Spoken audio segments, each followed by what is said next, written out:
Hey guys, welcome to Aptera Owners Club. This video we're going to talk a little bit about EV incentives in America. So this video is mainly of interest to people that live in the United States because it deals with the legislation in the United States with credits for electric vehicles.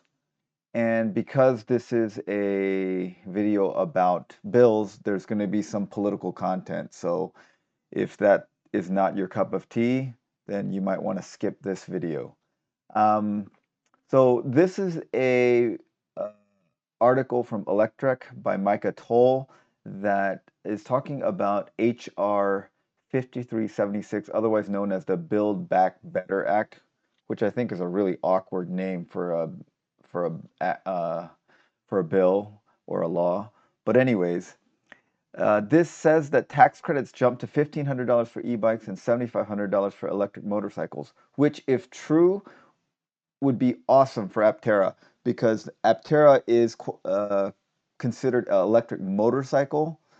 Previously, the electric motorcycle credit was $2,500. If it jumped up to $7,500, that would make the base Aptera about $18,000, which is pretty affordable. So that's what they're saying in this video is that you would get 30%, 30% of the cost up to a maximum of $7,500. So 30% of a base Aptera would be over $7,500. So therefore, you would just get the capped $7,500, reducing um, the price of a base Aptera to like $18,000. Or if you get the uh, most popular version, the 400-mile range version, which is about $30,000, you would make that about a $22,000 to $23,000 vehicle, which makes it much cheaper than any other vehicle. Now, the other part of this act talks about the um, the credits for four-wheeled electric vehicles, and they can get up to 12,500 tax credits. So the way that this works is, I went through the text of the thing. Here's how it works. Every plug-in electric gets 4,000. Then if it has more than 40 kilowatt hours of battery, that's 3,500 on top of that. That makes it $7,500. Now that's exactly what they get now. So that's no change other than Tesla vehicles and GM vehicles previously had already built the predetermined number of electric vehicles that they could get a tax credit for. So they were getting zero tax credit. So if this passes, Teslas and GM vehicles now again qualify for a tax rebate on their vehicles, which would help them out. And so it goes back to 7,500. So that's the same. And then you get an extra $4,500 if it's built, if it satisfies the domestic assembly qualifications. And what they mean by domestic assembly is not that it was built in the United States, but that it was built in the United States with union labor. So this is essentially um, uh, a gift to labor unions and people that are in labor unions, I guess, or companies that hire workers with labor unions. That basically means Stellantis, Ford, and GM. And domestic content, if there's a certain percentage of the parts are from it, they get an extra $500. That's a little inconsequential. But right now, the only vehicle that would satisfy everything is the Chevy Bolt, and that would get $12,500. That's the car that unfortunately has all the burning battery issue. Um, so I don't know what the cost of the Bolt is. I think it's like 35. So that would drop that to about 22,000. So that would make the Bolt and the Aptera about the same price. So that definitely helps out. The extra 4,500 definitely helps out these domestic electric vehicles that are made in with union labor. So this would not apply to um, non-union labor car companies that are building in America, like BMW, Honda, Toyota. Um, Hyundai, Kia, Tesla even, but it would help GM and Ford and Stellantis. Stellantis is Chrysler, basically.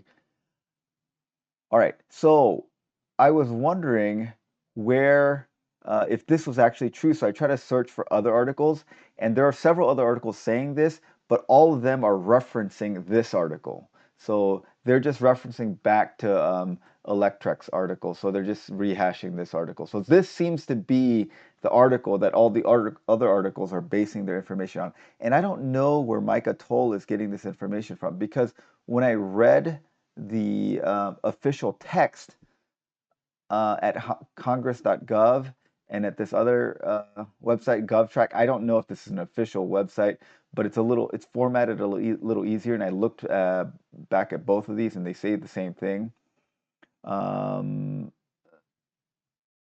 So let me see here. I kind of lost track of where it said this. Okay, here we go. So here, the credit allowed for 2- and 3-wheeled plug-in electric vehicles. This is Aptera, or this is a way of looking at what they call electric motorcycles. In here, it says applicable amount, A, 10% the cost of the qualified 2 or 3 vehicle, or $2,500. So the lesser of these. So this would be $2,500. So the official text says that it's $2,500, but this article says it's $7,500. So I'm not sure where Micah Toll is getting it from. Maybe he's getting it from somewhere else. I kind of think he's right, because I found another article that doesn't reference his article from the Journal of Accountancy. And this is an accounting journal, so you would think that they would know about the tax provisions of this thing. And this article was written by, I'll scroll to the bottom, written by their editor-in-chief, who is a tax attorney. So I would assume that he would be reading these bills correctly and interpreting them correctly. And he states in here that there is a $7,500 dollar credit. So right here it says the bill would also provide a credit of up to $7,500 for 2- to 3-wheeled plug-in electric vehicles. This credit would phase out for taxpayers with adjusted gross incomes above $500,000 for those filing jointly, or $250 for single taxpayers. This probably does not apply to most of us. So yeah, this one also says that it's $7,500, and they are not referencing this Electrek article. So I assume that this journal would be very good at it. So I think that they're getting it from someplace, and I don't know where it's getting it from, because it's not in the official text of the bill that's on congress.gov. So if you guys know where they're getting it from, I'd love to hear in the comments, because this would be great if Aptera had a $7,500 dollar credit. The other reason I think that they're correct is this Journal of Accountancy and several other articles talk about a state and local tax cap increase in the bill, and I don't see any mention of it in the text of the bill here either. So there must be somewhere else that they're getting this from. Um, and so I hope that this is right. Now, it's too early to get excited about this, because it just passed the House on Friday. It needs to pass the Senate. The Senate will probably send it back to the House heavily modified. They'll have to probably repass the House. So there's probably going to be a lot of changes in this bill. Now, this bill has like a million other things in there, like free community colleges and health care, and it's a huge bill that's got a bunch of other things. So I don't know. I tend to think that if this is in there right now, the 7,500 for electric motorcycles, this is like the lowest priority for anyone to change. They're gonna leave this alone, I think. They're gonna fight about all the other things. Like there's some kind of like increased taxes for businesses that report over $1 billion in revenue, and some increases on capital gains tax, things like that. There's much bigger fish to fry, essentially. And so I think that the Senate will go after changing some of those things to get, the Republicans are going to want to change a bunch of things. There's 2 centrist Democrats, Sinema and Manchin, who are going to want some things changed before it goes through, and they're going to send it back. And I think this will stay if it's in there right now.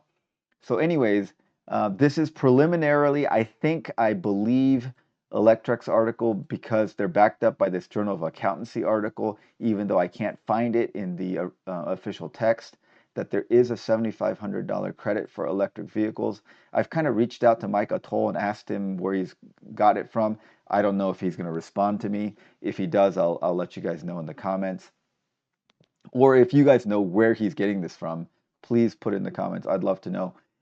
Um, if it is in there, I believe that it will stay in there. I don't believe the Senate is going to change this provision. It's such a small part of the bill. The costs uh, of giving this to electric motorcycles is pretty low. There aren't that many electric motorcycles sold in the US, and so the budgetary effects of it are extremely low. So I don't think that they'll change it. So I hope it stays in there. That'll make Aptera much more viable. If it goes down to 2,500 and then you start having domestic small cars that are undercutting Aptera in price significantly, that's gonna probably end up in losing some sales for Aptera. But if it stays at 7,500 for Aptera, then I think Aptera stays very cost competitive, and it'll be a very attractive vehicle from a financial standpoint, as well as every other thing that we talked about. So thanks for watching. If you have any information like we asked about or thoughts about the bill, please comment below. Let's have friendly discussion. I know political things can get a little bit heated, so hopefully everyone can stay friendly and on topic. All right, thanks.